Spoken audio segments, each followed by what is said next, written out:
बिस्मिल्लाहिर्रहमानिर्रहीम, अस्सलामु अलैकुम। आप देख रहे हैं सरेआम और मैं हूं इकरार। एक इंतहाई अहम मौजू आज हम उस पर बहस करेंगे और बात करेंगे शाहजेब का कत्ल।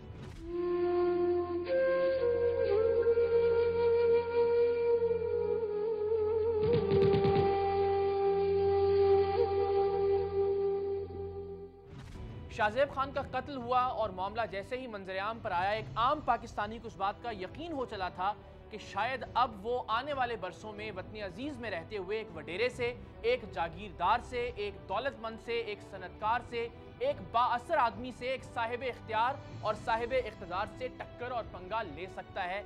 लेकिन जैसे जैसे ये मामला आगे बढ़ा, दौलत के खेल और दौलत के तमाशे सामने आने लगे।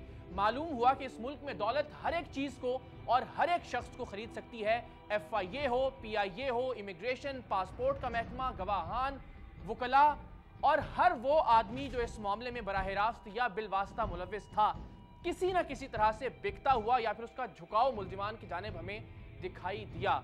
उम्मीदें दम तोड़ने लगीं और ख़ास तौर पर दो गवाहान के मुकरने के बाद ऐसा लगा कि आपके और मेरे बच्चे इस मुल्क में खौफ के साथ ही और सहमे हुए ही जिंदा रहने पर मजबूर होंगे। इस मुल्क में शायद सिर्फ शाहरुख जतोई को ही जीने का हक है। दो गवाहान के मुकरने के बाद सरेआम की टीम ने यह फैसला किया था कि हम हर जुम्मे का अपना प्रोग्राम इस अहम केस से मंसूब करेंगे, इस इशू को जिंदा रखने की कोशिश करेंगे उस वक्त तक जब तक कि इस कौम के मुर्दा होने का कोई सबूत ना मिले। लोगों को जगाए रखने की कोशिश करेंगे और फिर उसके बाद हमने जो जो किया, जहां जहां गए, आपको साथ साथ बताएंगे भी। पाकिस्तान के मुख्तलिफ सहाफ़ियों से बात भी करेंगे, उनकी मालूमात क्या हैं, उनका तज्जिया क्या है इस अहम केस के हवाले से, वो भी आप तक पहुंचाएंगे। तारुफ करवाते हैं अपने मेहमानों का। फारूक समी हमारे साथ मौजूद हैं, ARY न्यूज़ के नुमाइंदे हैं और इस केस की जो कोर्ट रिपोर्टिंग है अव्वल रोज़ से वो अब तक ये कर रहे हैं। कामिल आरिफ हमारे साथ मौजूद हैं DSNG पर और वो हमें बताएंगे कि जो अब तक की मालूमात हैं कि जो बैकडोर, अगर कोई बात हुई है या नहीं, या मामला फिर किस तरह से अपने अंजाम तक पहुंचता हुआ दिखाई देता है। इन्वेस्टिगेशन के हवाले से उनके पास क्या खबरें हैं। क्राइम रिपोर्टर हैं ARY न्यूज़ के। जियो न्यूज़ से अफजल नदीम जोगर सीनियर सहाफ़ी, वो हमें ज्वाइन करेंगे। दुनिया न्यूज़ की नुमाइंदगी करेंगे बाबर सलीम। इन तमाम लोगों से हम बात करेंगे और कोशिश करेंगे कि अहमद ज़ुबैरी जो कि एक अहम गवाह हैं इस केस के और कोऑर्डिनेटर के फ़राइज़ भी सर अंजाम दे रहे हैं, ज़रा उनसे भी बात करें और वकील सरकार का नंबर भी ट्राई करेंगे कि वो अगर बात करने पर आमादा हों और बता सकें कि अब तक उनका नुक्ता नज़र क्या है और वो किस बुनियाद पर शाहरुख जतोई को कत्ल का मुजरिम साबित करने पर समझते हैं कि वो कामयाब हो जाएंगे। तो आपसे आगाज़ करते हैं फारूक, ज़रा आप चूँकि ज़ाहिर पहले दिन से ही देख रहे हैं सारे मामलात को, अब तक आपको लगता है जैसे एक नॉर्मल केस को चलना चाहिए था और ख़ास तौर पर उस सूरत में जब मुल्क की आला तरीन अदालत बराह रास्त दिलचस्पी ले रही है इस मामले में, वो केस इतना स्मूथली चल रहा है? ये वाहिद केस है। मैंने सरफराज शाह केस भी कवर किया, इसके अलावा दीगर केसेस भी हम इंसदाद दहशतगर्दी कवर करते रहते हैं। ताहम हमने इस केस में ये देखा कि दो प्रोसिक्यूटर, दो सरकारी वकील को तब्दील किया गया। दूसरे सरकारी वकील पे मुद्दई मुकदमा भी जो है मुतमईन थे, वो चाहते थे, इसके लिए वो सिंध हाई कोर्ट भी गए। तमाम दूसरे जो सरकारी वकील थे शाहिद अनाई, उनको भी हटाया गया। उसके बाद ये तीसरे सरकारी वकील आए और ये तीसरे सरकारी वकील ने अब तक जो मैंने जो कवरेज की है ARY के लिए या दीगर इदारों के लिए, उसमें मेरे लिए इंतहाई अहम नोयत की और पहली दफ़ा बात सुनने में आई कि सरकारी वकील ने ये एतराज़ किया हो या सरकारी वकील ने इस बात पर जो है मामला किया हो कि उसको कमरे अदालत के अंदर प्रेशर मिल रहा है या कमरे अदालत के अंदर उसको दबाव का शिकार है। ठीक है, इस पर ज़रा मजीद आगे भी आपके साथ बढ़ेंगे। बाबर सलीम हमारे साथ मौजूद हैं, दुनिया न्यूज़ के क्राइम रिपोर्टर हैं, गुफ्तगू भी बहुत अच्छी करते हैं। उनसे ज़रा मालूम करते हैं कि उनके पास क्या खबरें हैं। बाबर, इससे पहले कि कामिल और बाकी लोगों से हम बात करें, आप ज़रा हमें बताएं कि आपके पास क्या मालूमात हैं इस केस के हवाले से। इकरार, देखिए, ये प्रोग्राम, ये जो पूरा मामला बना है इस मर्डर का, ये उस रोज से इंतहाई अहमियत का हामिल है जिस रोज सुप्रीम कोर्ट ने आज खुद नोटिस लिया और उसके बाद इसको सिंध पुलिस और खुसूसन कराची पुलिस के लिए टेस्ट केस करार दिया। केस तमाम केस में from the very first day जिस दिन ये इंसिडेंट हुआ, रात तकरीबन 12:30 बजे जो FIR लॉन्च की गई, उस FIR के लॉन्च होने से लेकर कोर्ट की लास्ट प्रोसीडिंग तक हम ये देख रहे हैं कि मालाफाइड इंटेंशंस जो हैं वो बहुत ज्यादा हैं। और उसके साथ पाकिस्तान की सोसाइटी खुसूसन कराची में जो असर रसूख इस्तेमाल किया जाता है ताकतवर लोगों की जानिब से, मालदार लोगों की जानिब से, जागीरदारों की जानिब से, वो बहुत खुलकर इस केस के जरिए जो है वो सामने आया है। अब हम ये देख रहे हैं कि इस केस में वो गवाहान जिनकी कॉपीज, जिनके स्टेटमेंट्स, फर्स्ट इनिशियल स्टेटमेंट्स मेरे पास मौजूद हैं, वो इब्तदाई तौर पे ये कहते हैं कि उन्होंने एक झगड़ा होते हुए देखा, उसमें उन्होंने इस मुलजिम को गालम गलोच करते देखा, मारते देखा और उसके बाद थ्रेट करते देखा। इसके साथ जो दीगर मुलजिमान शामिल थे, जिसमें नवाब सिराज तालपुर और दीगर 4 लोग शामिल थे, ये तमाम अफराद भी इन शाहिदीन के मुताबिक ये उनको पहचानते हैं। लेकिन हैरानकुन मामला है कि जब मामला ये कोर्ट में पहुंचता है तो अदालत में जाकर ये जो इस केस के विटनेसेस हैं वो मुकर जाते हैं। इनका मुकर जाना बड़ा क्लियर ये बात जो है साबित करता है कि असर और रसूख इंतहा पे पहुंच चुका है। ठीक है बाबर, हमारे साथ जरा मौजूद रहिएगा, मैं कामिल आरिफ की तरफ चलता हूँ। जरा कामिल, आप बताइए, आपके ख्याल में कितनी खामियां हैं इस सारे मामले में जो इन्वेस्टिगेशन होनी चाहिए थी, जो पुलिस का किरदार होना चाहिए था? अगर हैं तो जरा निशानदेही कीजिएगा कि क्या क्या खामियां हैं आपके ख्याल में और आपकी मालूमात में। इकरार में इस पूरे केस के में जो है 4-5 पॉइंट्स हैं मेरे जहन के अंदर। और पहला पॉइंट तो ये है कि इस केस का अंजाम आज जो मुझे लगता है वो रेमंड डेविस के जो केस का अंजाम था, जो इख्तिताम था रेमंड डेविस केस का, वही इख्तिताम होगा, पहला पॉइंट। दूसरा पॉइंट यहाँ पे जहाँ फारूक समी और बाबर सलीम ने बात की कि वो वहाँ पे तफ्तीश में शुरू के तौर के ऊपर जो खामी मुझे महसूस हुई वो ये हुई कि बयान जिस टाइम गवाहों के कराने चाहिए थे तफ्तीशी अफसर को, उस टाइम पे तफ्तीशी अफसर ने मेरी इतलात के मुताबिक गवाहों के बयान नहीं कराए, गवाहों के बयानात डिले होते रहे, जिसकी वजह से आज गवाह जो है बयान अपने बदल रहे हैं। अगर इनके गवाहों के बयान वेरी फर्स्ट डे हो जाते और इनका 154 पहले करा लिया जाता तो ये यकीनी तौर के ऊपर आज गवाह अपने बयान के ऊपर कायम रहते हैं। यहाँ उनका ये रिकॉर्ड मौजूद होता कि उन्होंने गवाहों ने अदालत में जाके क्या बयान दिया है। पहली खामी तफ्तीशी अफसर की जानिब से यहाँ पे सामने आई। दूसरी, हमें जो ज़राए से इतलात मिलती हैं वो ये कि इसमें 2 और मुल्ज़िमान थे जिनके एक का नाम जो है वो स्याह पेन से ना लिखने के बजाय उसके सबसे पहले पैसे लिए गए तफ्तीश के दौरान कि उसका नाम यानी कि रेड पेन से नहीं लिखा जाएगा और बल्कि उसका नाम जो है वो आम ब्लू पेन से तफ्तीश में लिखा जाएगा। वहाँ पे सबसे पहले खामी आई। दूसरी बात, जब शाहरुख जतोई यहाँ से मुल्क से फ़रार हुआ था तो उसकी सबसे पहली खबर और उसके पासपोर्ट और उसके वीज़े की कॉपी ARY न्यूज़ ने जो है वो नशर की थी और उसके बाद तमाम इदारे हरकत में आए थे और दुबई हुकूमत से ARY की खबर के बाद रब्ता हुआ गया था और उसके बाद तफ्तीश आगे बढ़ी थी कि शाहरुख जतोई को जो कराची पुलिस पूरे सिंध में तलाश करती फिर रही है वो कराची में ही मौजूद नहीं बल्कि वो दुबई में बैठा हुआ है। और इस केस में जगह जगह पे तफ्तीश में जो है वो गुंजाइश छोड़ी गई और वो गुंजाइश आहिस्ता आहिस्ता देखते देखते वो एक नया रुख इख्तियार कर रही है और नया रुख ये है कि गवाहों ने अपने बयानात जो है से वो इनकार की तरफ आ गए हैं। दूसरी जानिब एक आखिरी रास्ता जो उनके वालिद के पास है वो है दियत और कसास का जो रास्ता होता है शरीय तौर के ऊपर। क्या लेकिन ये भी कि इंसदाद दहशतगर्दी की अदालत में है चूंकि मुकदमा, तो क्या दियत और कसास का मामला यहाँ पर लागू होगा या नहीं, ये भी अपने जो हमारे आज के मेहमान हैं उनसे हम पूछेंगे। लेकिन उससे पहले जो सरेआम ने अपने तौर पर तहकीकात की और जिस तरह के हमने कहा कि 2 गवाहों के मुकर जाने के बाद एक पाकिस्तानी शहरी की हैसियत से जो तशवीश होनी चाहिए थी, उस तशवीश में मुब्तला होकर जब हम लोग निकले इस मामले की तहकीकात के लिए और इस मामले को जिंदा रखने की कोशिश करने के लिए, तो सबसे पहले ज़ाहिर है हम उस थाने में गए जहां इस मुकदमे का इंदराज हुआ था और फिर वहां से लेकर वकील सरकार से मिलने तक हम किन किन मराहिल से गुजरे वो आपको मुख्तसरन दिखाते हैं। उसके बाद ब्रेक होगी और ब्रेक से वापस आएंगे, अपने मेहमानों से भी बात करेंगे और सरेआम की टीम का जो सफ़र है इस मामले में तहकीकात के लिए वो भी आपके सामने रखेंगे एक मुख्तसर से वक्फे के बाद। सरेआम की टीम ने सबसे पहले दरख्शां पुलिस स्टेशन से शाहजेब कत्ल केस की FIR हासिल करने का फैसला किया। FIR में शाहजेब के कत्ल में शाहरुख जतोई और सिराज तालपुर के अलावा 12 दीगर मुल्जिमान को भी नामजद किया गया था।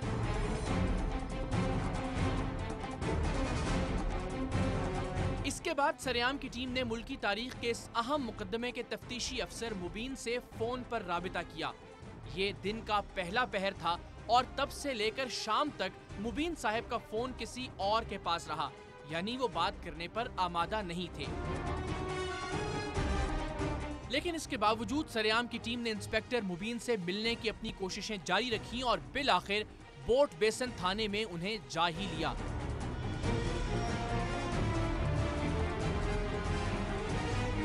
ताहम वो मुलाकात पर भी सरेआम की टीम से इस अहम मुकदमे के हवाले से कोई भी बात करने पर तैयार नहीं थे। इसके बाद सरेआम की टीम ग्रीनविच यूनिवर्सिटी पहुंची, जिसके तलबा अब तक शाहजेब खान के कत्ल के खिलाफ मुख्तलिफ तरीकों से एहतजाज कर रहे हैं। यूनिवर्सिटी में इम्तिहानात हो रहे थे सो हमें अहमद जुबैरी नामी तालिब इल्म का नंबर दिया गया, जो न सिर्फ शाहजेब कत्ल केस का अहम गवाह है बल्कि इस केस के कोऑर्डिनेटर का काम भी कर रहा है।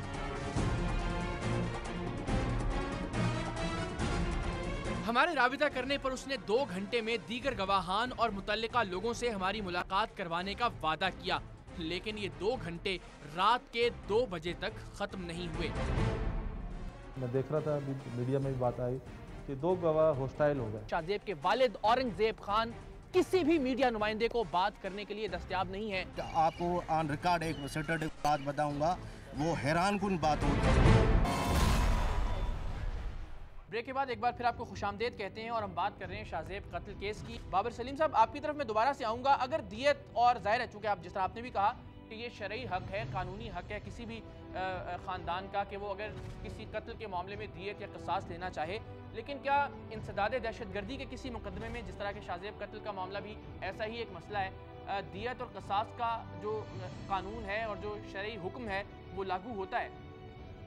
बिल्कुल ऐसा नहीं है। सुलहनामा किया जा सकता है आउट ऑफ द कोर्ट, लेकिन जिस केस में इंसदाद दहशतगर्दी की दफात लगा दी जाए उसके बाद वो सुलहनामा जो है वो उसकी हैसियत वो नहीं रहती जिसमें कि सजा से मुल्जिम बच सके। यानी कि इंसदाद दहशतगर्दी की दफात के शामिल होने के बाद out of the court settlement की जा सकती है, लेकिन मुल्जिमान को सजा तब भी हर सूरत होनी वाजिब ठहरी है। ठीक है बाबर, अब हमारे साथ मौजूद रहिएगा। अफजल नदीम जोगर भी हैं, जियो न्यूज़ से सीनियर सहाफ़ी, उनसे बात करते हैं। एक सहाफ़ी के तौर पर आपने किस तरह से पाया इस केस को, एक तजर्बे के तौर पर, एक टेस्ट केस के तौर पर, और आप क्या समझते हैं इसका अंजाम क्या होने जा रहा है, आपकी मालूमात की रोशनी में या आपके तज्जिये की रोशनी में? एक लम्हे के ऊपर हमारा राब्ता इन लोगों से देखते हैं, हर लम्हे इनको मुश्किलात है, कहीं जान का खतरा है या कहीं पैसा है। इनको 32 लाख रुपए की ऑफर हुई जो अभी विटनेस जो आए हैं, लेकिन ये लोग नहीं बिके हैं। जो क्लियरली इस वक्त उनको नजर आ रही है इन माफियाज को, जिनको मैं माफिया ही कहूंगा, भाई अदलिया का है, आपके सामने फैसला हो जाएगा। अगर आपके पास जो कानूनी नुक्ते हैं तो आप उनको सामने ले जाएं। अब आगे क्या होगा, एक वकील चला जाएगा, उसके बाद 6 दिन लेंगे, फिर दूसरा वकील चला जाएगा, फिर चौथा वकील वो कर जाएगा, विड्रॉ हो जाएगा, फिर वो कहेंगे हमें इस वकील पे एतमाद नहीं। टोटल ये डिसाइड किया हुआ है इन्होंने कि इसको इन्होंने डिले करना है, और डिले क्या करना है कि किसी तरीके से ये चंद दिन जो निगरान सेटअप के या दूसरे जा रहे हैं, इनको किस तरीके से जो है वो डिले करके उसमें बेनिफिट लिया जाए। और चीफ जस्टिस ऑफ पाकिस्तान की जो मुद्दत के खत्म होने का भी इंतजार होगा आपके ख्याल में? ये भी एक फैक्टर हो सकता है? जी हाँ, ये तो है ही, लेकिन दूसरी तरफ केस खराब करने की जो कोशिश हो रही है वो बहुत हद तक उसमें जो है इन्वॉल्व हैं लोग, के भी किस तरीके से केस खत्म किया जाए। और डिले टैक्सेस तो अपनी जगह हैं, लेकिन बीच में जो रखने डाले जा रहे हैं इस केस में, जैसे कि कल एक जो लॉयर थे इनके काउंसिल के, उन्होंने ये कहा कि किसी भी एक लॉयर को कत्ल करके इस केस को दूसरा रंग दिया जा सकता है। लेकिन हम भी एक्साइटमेंट में हैं कि कोई ना कोई ऐसा ड्रामा इस केस के हवाले से लाजमी तौर पर होने वाला है कि जिसमें ये केस का रुख भी चेंज हो सकता है। ठीक है, अच्छा नाज़रीन, आपको हम ज़ाहिर जिस तरह तज्जियात और मालूमात तो हम ले रहे हैं, लेकिन साथ ही साथ आपको हम बताएं अपने तौर पर भी ऑन ग्राउंड हमने ये कोशिश की कि जो वकील सरकार हैं मुंतज़िर मेहदी, उनसे बात कर सकें। शाहजेब के वालिद औरंगजेब खान जो इब्तदाई तौर पर मीडिया में तकरीबन हर जगह मौजूद थे और हर जगह हर सहाफ़ी को अवेलेबल हुआ करते थे, उनसे बात करने की सरतोड़ कोशिश की। रात के 2 बजे तक इंतज़ार किया। अहमद जुबैरी जो कि कोऑर्डिनेट कर रहे हैं सारे मामले को और अहम तरीन गवाह हैं, ऐनी शाहिद हैं इस केस के, उनसे भी सरेआम की टीम ने बात करने की कोशिश की। वो गवाहान जिन्होंने ये इल्ज़ाम आयद किया कि इन्वेस्टिगेशन ऑफिसर उन्हें उठाकर थाने ले गए थे, अपनी मर्जी का बयान दिलवाना चाहते थे, उनके घर भी सरेआम की टीम गई। इस तरह एक मुख्तसर आपको पैकेज दिखाते हैं कि हमने क्या कोशिशें की इस केस के जो मुद्दई हैं और मुद्दइयों से मुतल्लिक जो लोग हैं उनसे बात करने की, फिर वापस आते हैं। सरेआम की टीम ने वकील सरकार मुंतज़िर मेहदी से राब्ता किया। उन्होंने भी 3 मुख्तलिफ मकामात पर कई घंटे इंतजार करवा कर चौथे मकाम पर बुलाया और फिर बात करने से इनकार कर दिया। शाहजेब खान के वालिद औरंगजेब खान के हमारे पास मौजूद दोनों नंबर्स मुसलसल बंद मिल रहे थे और अहमद जुबैरी हर कुछ देर बाद आधे घंटे या 1 घंटे का वक्त दे रहे थे।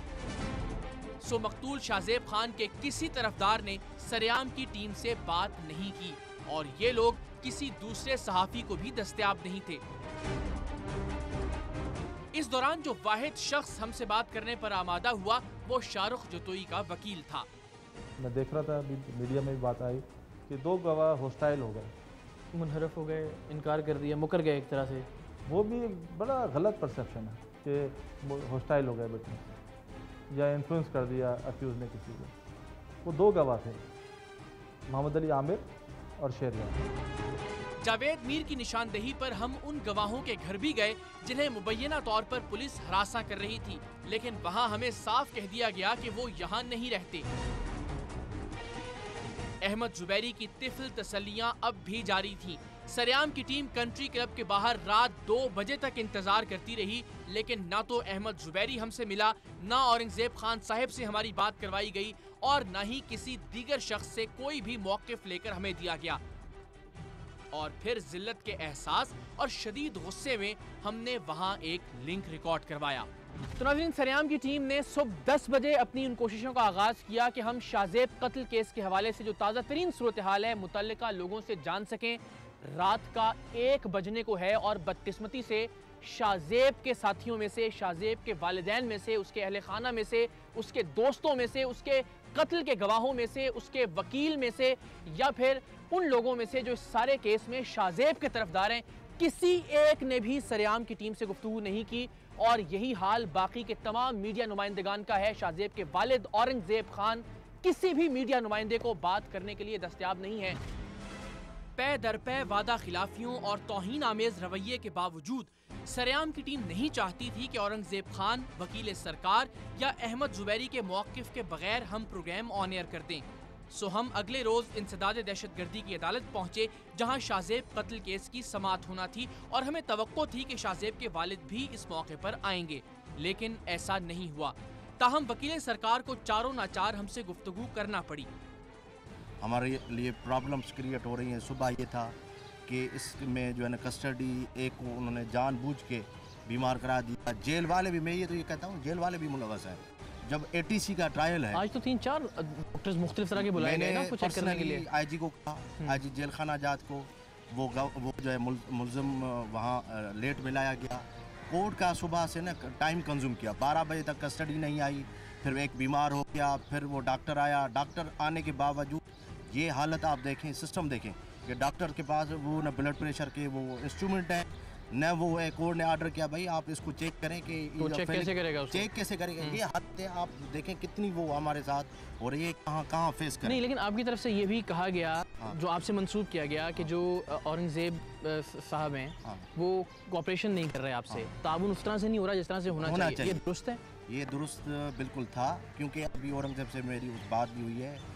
देखिए, ये उनके बेटे का मर्डर हुआ है, मजाक नहीं है। जाहिर है ये माना हमारी जो है ना, हमारे इस्लाम और शरीयत जो ड्यूटी देती है वो हमें पूरा करना है। आपको ऑन रिकॉर्ड एक सैटरडे बात बताऊंगा, वो हैरान कुन बात होगी, आपको मैं अभी इस स्टेज पे नहीं बताऊंगा।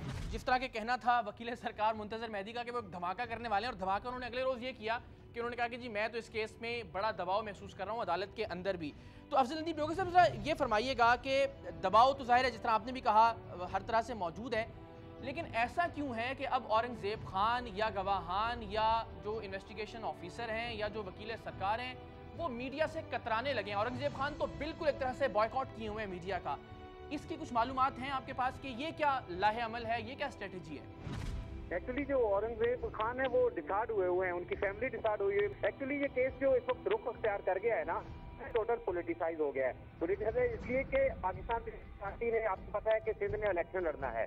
इस इलेक्शन लड़ने है वो जो बरादरी है जो एक लसानी बुनियादों पर इस केस को खड़ा किया, उन्होंने कहा है कि ये सिंधियों को फंसाया गया है, सिंधियों की औलादों को जो है वो इसमें इस कत्ल केस में फंसाया जा रहा है, सिंधियों के साथ जुल्म हो रहा है। पाकिस्तान पीपल्स पार्टी की हुकूमत में उर्दू मीडिया का नाम लिया जा रहा है, खास तौर पर उर्दू मीडिया जो इस तरह का जुल्म ज्यादतियां कर रहा है। इस एंगल से भी इस केस को जो वो लिया जा रहा है। अब इसमें टास्क ये दिया गया सिंध की एक बासर शख्सियत के जो मुंह बोले भाई जिसमें इन्वॉल्व हुए थे, उन्होंने इसको जब वो किया फौरी तौर पर पिक किया। आपको पता होगा कि औरंगजेब एक पुरकशिश ओहदा रखे हुए थे, उस पर इनको काफी सपोर्ट मिल रही थी। असर रसूख का सबसे पहले उनसे वो ओहदा छीना गया। सर बस कुछ मिनट्स की जहमत और होगी, मैं एक अहम सवाल है वो आपसे करूंगा कुछ लम्हों में। कामिल आरिफ आपकी तरफ में आता हूँ, आप जरा ये बताइए, आप समझते हैं जिस तरह अफजल नदीम डोगर साहब ये कह रहे हैं कि जो पुलिस का रोल है, जो पुलिस की तफ्तीश है, जो पुलिस की इन्वेस्टिगेशन है, वो काबिले इत्मीनान हद तक ठीक है और ऐसा लगता है कि अपनी ज़िंदगी का टास्क बना लिया पुलिस ने कि वो मुल्जिमान को सज़ा दिलवा कर रहेगी? इकरार, मैं डोगर साहब मेरे बहुत सीनियर हैं, लेकिन मैं थोड़ी सी जगह पे थोड़ा सा इख्तलाफ करता हूँ कि तफ्तीश में बहुत सारी जगहों के ऊपर लापरवाही और या ये कह लें कि पुलिस की मिली जुली जो है वो सामने आती है। सबसे पहले तफ्तीश में ही जो है खामियां रखी जाएंगी तो ही आगे जाके जो है मुल्ज़िमान है उनको फ़ायदा होगा। अभी सबसे बड़ा जो चेंज आने वाला है इस केस के अंदर, जो मेरी इत्तलात हैं उसके मुताबिक इसमें से इंसदाद दहशतगर्दी की दफ़ात को हटाने के लिए दरख्वास्त लगाई जाएगी और इंसदाद दहशतगर्दी की दफ़ात इस पे से हट भी जाएंगी। और फिर पुलिस ने इस केस के अंदर, जैसे मैंने आपको कहा कि गवाहों ने जहाँ पर अपने बयान दिए वहीं पर ही बहुत सारे लैक्स थे। जिस तरह से सिराज तालपुर का बयान था और सिराज तालपुर का ये कहना था कि वो वाक़े के वक्त ज़रूर मौजूद थे, लेकिन कत्ल के वक्त शाहरुख जतोई, उसका कज़न और एक उसका गार्ड शामिल था और उसका एक कज़न का नाम इस तफ्तीश में डाला भी गया। लेकिन तफ्तीश के अंदर उस गाड़ी के अंदर 4 लोगों को दिखाया गया, जिस गाड़ी के अंदर मुल्ज़िमान को दिखाया गया वो 4 आदमियों को एक गाड़ी के अंदर सवार दिखाया गया। तो 5वां मुल्ज़िम उन्होंने किस गाड़ी के अंदर दिखाया, जो कि इस टाइम मुल्क से बाहर फरार है, वो इस टाइम हमारी इत्तलात के मुताबिक लंदन में रह रहा है। और तफ्तीशी अफसर ने शाहरुख जतोई की गिरफ्तारी के बाद वो जो सलमान नाम है जिस मुल्ज़िम का मेरी इत्तलात के मुताबिक, उस मुल्ज़िम की गिरफ्तारी के लिए इंटरपोल के लिए कोई रब्ता किया, किसी से कहीं किसी प्लेटफॉर्म के ऊपर उसने लिखा वहाँ पे कि हमें ये मुल्ज़िम मतलूब है। जब शाहरुख जतोई गिरफ्तार हो सकता है इंटरपोल के जरिए तो वो मुल्ज़िम क्यों गिरफ्तार नहीं हो सकता? और दूसरी बात, इस तफ्तीश के अंदर शायद है एक ब्रेक का वक्त है, ब्रेक के बाद यहीं से गुफ्तगू को आगे बढ़ाएंगे। इसी वजह से यहाँ खड़े हैं ताकि पहचाने, शिनाख्त करें और इन लोग को सजाएं हों अपनी अपनी, और अपनी अपनी जेल जाएं, हम लोग अपनी ज़िंदगी गुजारें यार। जिस 1 महीने के दौरान बताया जा रहा है कि वो गाड़ी यहीं इसी प्लॉट पर, जो कि डिफेंस के बदर कमर्शियल एरिया का प्लॉट नंबर 5C है, यहाँ मौजूद रही है। एक बार फिर खुशामदीद कहते नाज़रीन, और जो अहम तरीन गवाह हैं इस मुकदमे के, अहमद ज़ुबैरी, और इन्होंने अपना आधा बयान जो है वो रिकॉर्ड करवा भी दिया है, वो हमारे साथ मौजूद हैं। ज़रा उनसे बात करते हैं कि कैसे हैं अहमद भाई, खैरियत से हैं? अच्छा, एक मुझे बताइएगा, आपसे मेरी जब लास्ट टाइम बात हुई थी तो आपका ये कहना था कि वो बात करेंगे आप औरंगजेब खान साहब से और बताएंगे कि वो क्यों नहीं आ रहे मीडिया पे, कोई एक 1 लाइनर बता दें हमें कि वो क्यों फेस नहीं करना चाह रहे मीडिया को। यार वो मैंने आपको, वही बात है जो मैंने आपको बताई थी, जो उस पर वेट कर रहे हैं जी कि ये फैसला, अपना जज अपना फैसला सुनाएगा, और वो बोलते हैं कि यार मैं मीडिया के सामने सुना थी कि मीडिया ने मेरे बारे में बहुत फजूल बातें होने की रिश्वत ले ली है, वो केस पीछे कर रहे हैं, उनके डेजिग्नेशन उन्हें दी है या पता नहीं क्या किया ना फजूल बातें। तो उन्होंने बोला कि अब मैं जल्दी आऊँगा जब इस केस का फैसला हो जाएगा और फिर दुनिया में जान जाएगी कि किसने रिश्वत ली और किसने नहीं ली। अच्छा, नहीं, लेकिन आपकी तो मुलाकात हो रही है ना उनसे रेगुलरली, मतलब आप मिल रहे हैं उनसे? लास्ट मुलाकात कब हुई आपकी उनसे? ये जब मेरा बयान था। तो आप ज़ाहिर साथ हैं, तो मतलब ऐसी कोई बात है तो नहीं, किसी तरह की कोई बात हुई तो नहीं, कोई अप्रोच किया गया हो या कुछ? जान आप अगर आप बता सकें तो। अफकोर्स आपको नहीं लगता कि उन्होंने किया होगा? वो कर रहे हैं कब से, वो तो इसी कोशिश में कि हम लोग पैसे ऐसे लेके बैठ रहे हैं और केस खत्म हो जाए। मेरे दोस्त, हम लोग पैसे नहीं ले रहे, जब भी तो केस आगे चल रहे हैं, बयान चले जा रहे हैं, केस रोज इसकी डेट होती है, वो रोज एक नया एक्सक्यूज करते हैं। मेरा भी बयान उन्होंने आधा लिया है, आधा रहता है।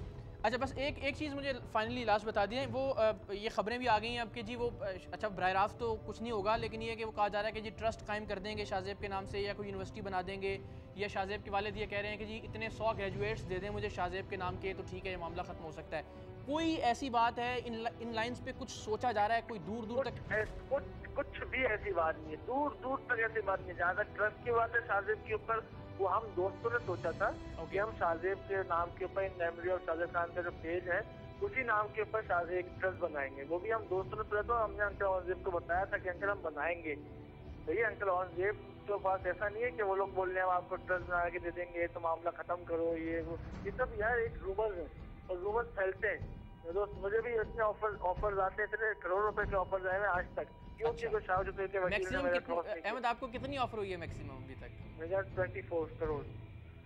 ओके, वाह, अच्छा, चलें ठीक है। अच्छा, बस मुझे लास्टली बता दें कि अगर किसी तरह से भी पॉसिबल हो सकता है औरंगजेब साहब, या चले इतना बता दें कि वो डिसाइडेड हैं या भी पुरज़्म है कि वो करेंगे, मजीद आगे जाएंगे? डिसाइडेड ही है ना वो, इतना है उनके। तुम खुद मुझे कितनी सारी तुमने मुझे न्यूज़ बताई उनके खिलाफ, राइट? तो सोचो जिस बंदे के बारे में ये न्यूज़ होंगी और उस बंदे का एक बेटा मर गया, तो सोचो उसको कितना डिसहार्टेड होगा, खुद ही सोचो।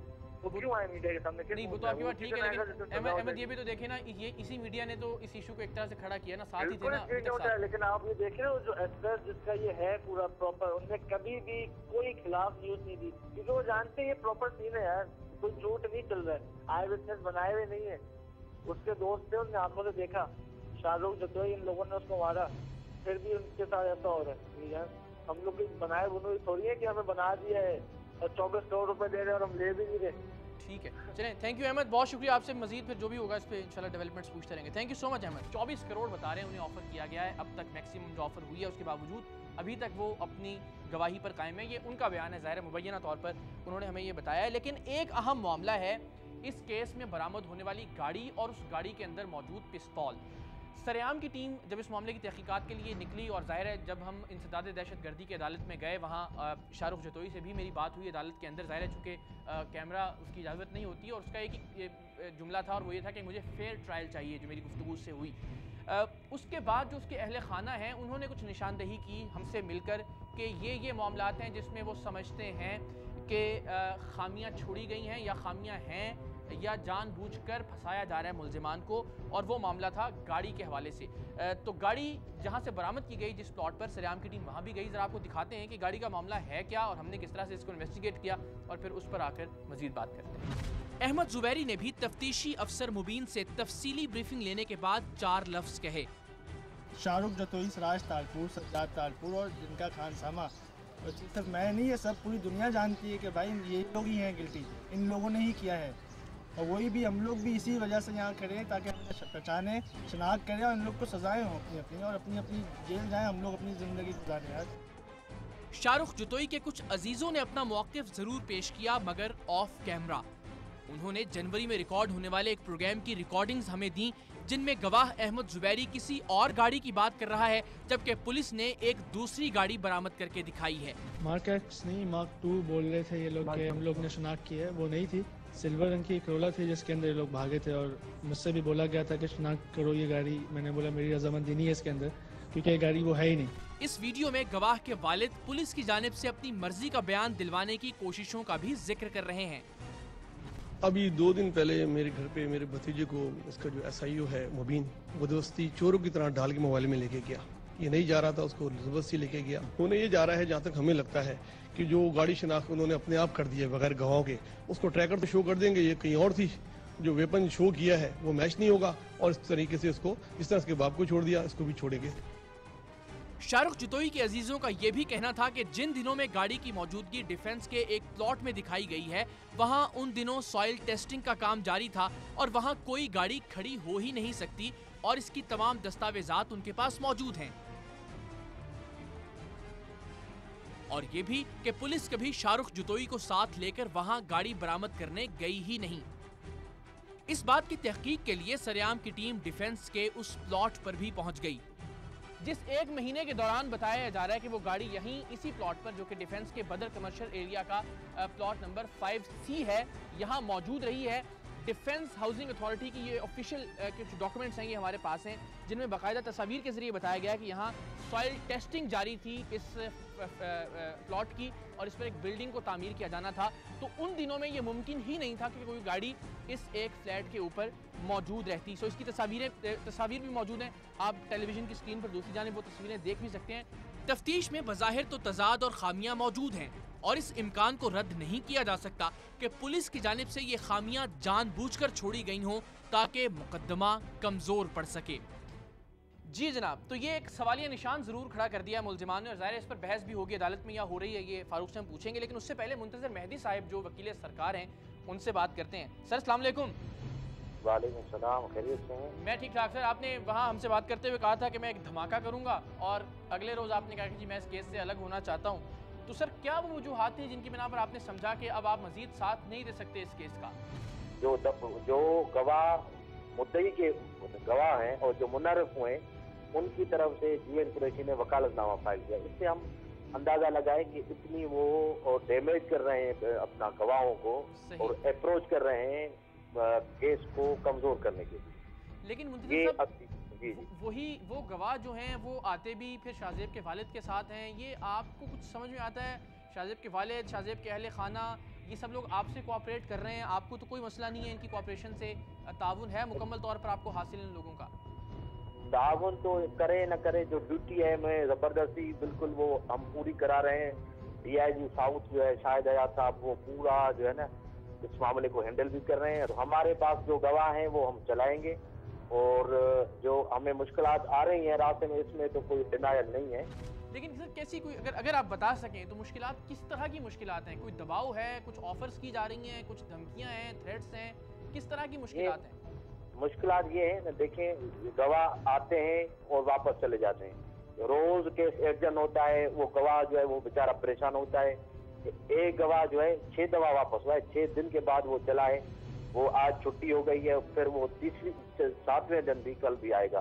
क्रास रिजर्व है, रोज उनके वकील बदलते हैं, रोज उनका वकील चेंज होता है या मुल्जिम बीमार हो जाता है, ड्रामा होता है, रोज नए ड्रामे। बस आखिर में बता दें, कोई ऑफर हुई आपको मुंतज़िर साहब? ऑफर अल्लाह नहीं करेगा, हम वो ऑफर तो नहीं हुई, लेकिन थ्रेट्स हैं। चलें, बहुत शुक्रिया। मुंतज़िर मेहदी वकील सरकार हमारे साथ मौजूद थे। एक बार अलहदगी का इन्होंने इरादा जाहिर किया और फिर ज़ाहिर अदालत के यकीन दिलाने के बाद कि इनको तहफ़्फ़ुज़ फराहम किया जाएगा। अब वापस इसी केस से मुंसलिक हैं। बाबर सलीम, ज़रा आप बताइएगा, ये जो गाड़ी का मामला है और कहा जा रहा है कि ये वो गाड़ी नहीं है जिस पर ये वारदात हुई है, जिसे बरामद किया गया, और फिर ज़ाहिर है मुलजमान की तरफ से ये भी कहा जा रहा है कि जिस प्लॉट में ये गाड़ी तकरीबन 1 महीने तक मौजूद रही, वहाँ तो सॉइल टेस्टिंग की जा रही थी DHA की तरफ से, उसकी दस्तावेज़ात भी मुकम्मल कर ली गई हैं। गाड़ी भी कभी कहा जा रहा है कि करोला थी, लेकिन जो बरामद की गई है वो मार्क्स 2 है। तो ये ज़रा आपकी तहकीकात क्या है, इस पर आपकी मालूमात क्या है गाड़ी के मामले पर? तो इस गाड़ी का जो मामला था, रोज़ अव्वल से हम इस चीज़ पर चीख रहे थे। जिस रोज़ ये सुप्रीम कोर्ट में केस गया, वहाँ गवाहों के बयानात गए, तो उसमें सिल्वर कलर की करोला गाड़ी की निशानदेही की गई थी 21 गवाहों की जानिब से। और अब हम देख रहे हैं कि मार्क 2 गाड़ी रिकवर की जा रही है। इसके साथ साथ एक चीज़ और बहुत इंपॉर्टेंट है इकरार, वो है इंस्पेक्टर मुबीन जैसे कमाल अफसर का इस केस के तफ्तीश की टीम में शामिल होना। मैं किसी की नेक नियति पर उंगली नहीं उठा रहा, पुलिस अफसरान की क्रेडिबिलिटी को चैलेंज नहीं कर रहा, लेकिन हमें कुछ रिसेंट पास्ट में होने वाले वाकयात और उनकी तफ्तीश को अगर हम सामने रखें तो हमें पता चलेगा कि इंस्पेक्टर मुबीन जैसे अफसरान किस तरह केस को खलत मलत कर देते हैं। एक छोटी सी चीज और मुझे इजाजत दीजिए, जो पिस्टल रिकवर किया गया है, मैं यहाँ ये भी बताऊं कि ये वो पिस्टल नहीं है जो कि इस वारदात में इस्तेमाल हुआ था। वो पिस्टल कहाँ है, किसके हाथ में था, उसमें कौन से बुलेट्स थे, किस कंपनी का मेड था और किस कंपनी के वो बुलेट्स थे, ये भी इंशाल्लाह बहुत जल्दी मंजर आम पे आने वाला है। चलें, इसके लिए हमारी नेक तमन्नाएं, हमारी दुआएं आपके साथ हैं। बाबर, आपका बहुत शुक्रिया। तो कामिल, अगर ये वो गाड़ी नहीं है तो इसका मतलब है उस गाड़ी में से जो पिस्टल बरामद किया गया वो पिस्टल भी वो नहीं है। उस पिस्टल के अंदर जो गोलियां होंगी वो गोलियां भी वो नहीं होंगी जिससे फिर शाहजेब खान को कत्ल किया गया। और जिस तरह के वो गोलियां जो जाए वारदात से मिली थी उन्हें वापस मंगवाया गया टेस्टिंग लेबॉर्ट्री से, ये भी एक बहुत बड़ा सवालिया निशान है। आपके पास क्या इत्तलात हैं, ऐसा ही है जैसा बाबर कह रहे हैं, या फिर जिस तरह अफजल नदीम डोगर साहब थोड़े मुतमईन दिखाई दे रहे थे वो वाला मामला है? नहीं, देखिए, बाबर की कुछ बातों में बिल्कुल जो है वो सदाकत है और ऐसी ही तफ्तीश है। और जिस तरह की उन्होंने बात की तफ्तीशी अफसर की, तो DIG साउथ के ऊपर जो ये सब कह रहे हैं कि DIG साउथ बड़े एक्टिव रहे इस पूरे केस में, तो DIG साउथ को यही नहीं पता था कि शाहरुख जतोई मुल्क से फ़रार हो चुका है। अब तक शाहरुख जतोई की केस में जितने भी मोड़ आए उसके अंदर तमाम के तमाम जो अफसरान इसमें, पूरी कराची पुलिस के तमाम अहम अफसरान इसमें शामिल थे। सबसे बड़ी बात, मैं बार बार ये कह रहा हूँ कि रेवन डेविस जैसा इस केस का इख्तिताम होगा। और आखिरी बात, इकरार इसमें इंपॉर्टेंट बात यह है कि ना ही अब तक DIG जो इस केस के सरबराह थे उन्होंने ये नहीं पूछा तफ्तीशी अफसर से कि आया तुमने आखिर इनके गवाहों के बयानात फ़ौरन क्यों नहीं कराए, उसको डिले क्यों करते रहे, उसको फ़ौरन बयानात कराने चाहिए थे। इस केस में फ़ौरन मुल्ज़िमान को गिरफ्तार होना चाहिए था और ऐसा नहीं हुआ। अब फाइनली आप ये बताइए कि आप समझते हैं कि ये मामला जो मुद्दत मुतय्यन की गई है कोर्ट की जानिब से, उसमें ये हल हो जाएगा, कोई फैसला सामने आ जाएगा, या डिलेइंग टैक्टिक्स इतने हैं कि आपको लगता है कि मजीद चलेगा भी ये इशू? पहले सुप्रीम कोर्ट ने 7 दिन दिए, उसके बाद इन्होंने सिंध हाई कोर्ट से 7 दिन लिए, फिर 7 दिन दिए और अब मजीद 7 दिन पे समाअत हो रही है। एक गवाह की जैसे बात हुई कि एक गवाह जो है वो 7 दिन में भी उस पर जो है उसका ना बयान खलमबंद हो रहा है ना उस पर जिरा मुकम्मल हो रही है। लेकिन इसके साथ साथ जो पॉजिटिव बात यह है कि जो 2 ऐनी शाहिद हैं, अहमद ज़ुबैरी और इससे पहले जो उन्होंने गवाह जिनका बयान खलमबंद हुआ है, ये अपनी बात पे डट गए हैं और ये एक पॉजिटिव साइन है इस केस के लिए। क्योंकि जो कानूनी नुक्ते नज़र से हमने जो कानूनी माहिरीन से बात की, उसमें अगर ऐनी शाहिद ने पहचान लिया है, ऐनी शाहिद कह रहा है कि ये मुल्ज़िमान है और वो डे 1 से अगर उस पर खड़ा हुआ है, तो इसका मतलब ये है कि केस में सज़ा मुल्ज़िमान को होगी। अल्लाह को हाजिर नाजिर जानकर इस प्रोग्राम के अख्ताम पर ये यकीन हम आपको दिलाते हैं, इस प्रोग्राम में किसी तरह की किसी एंगलिंग या किसी तरह की ट्विस्टिंग की या इस केस को कोई रुख देने की या किसी एक फरीक का साथ देने की या उसकी तरफदारी की कोई कोशिश नहीं की गई। इसीलिए हमने इस बात को यकीनी बनाया कि मुख्तलिफ इदारों के जो क्राइम रिपोर्टर्स हैं, मुख्तलिफ इदारों से ताल्लुक़ रखने वाले जो सहाफ़ी हैं, वो आज के इस प्रोग्राम में मौजूद हों और आपने देखा कि उनकी आरा मुख्तलिफ थी, सो दोनों आरा हमने आप तक पहुँचा दी। अफजल नदीम जोगर साहब ये समझते हैं कि पुलिस जांफिशानी से और तनदही से अपना काम कर रही है। बाबर सलीम का, कामिल आरिफ का ये कहना है कि नहीं, कुछ खामियां हैं और उन खामियों को दूर ज़रूर किया जाना चाहिए अगर इस केस में इंसाफ के तकाज़ों को पूरा करना है। तो इस केस को ज़िंदा रखने की, इस केस को मीडिया पर मौजूद रखने की, टेलीविज़न स्क्रीन्स पर जारी रखने की और एक आम आदमी की उम्मीदों को ज़िंदा रखने की हमने इस प्रोग्राम में कोशिश की है। और अगर आइंदा भी ज़रूरत पड़ी तो इंशाल्लाह ये कोशिश हम जारी रखेंगे। आप अपना फीडबैक हमें दे सकते हैं, ईमेल कर सकते हैं, फेसबुक पर और ट्विटर के ज़रिए भी अपनी राय हम तक पहुँचा सकते हैं। आपका बहुत शुक्रिया, हमारे मेहमानों का बहुत शुक्रिया, फ़ारूक आपका, कामिल आपका, बाबर सलीम हमारे साथ मौजूद थे, अफजल नदीम जोगर साहब और अहमद ज़ुबैरी ने ख़ास तौर पर हमें ज्वाइन किया और वकील सरकार मुंतज़र मेहदी ने भी कुछ सच्ची सच्ची बातें की। एक बार फिर इन सब मेहमानों के शुक्रिया के साथ आपका भी शुक्रिया।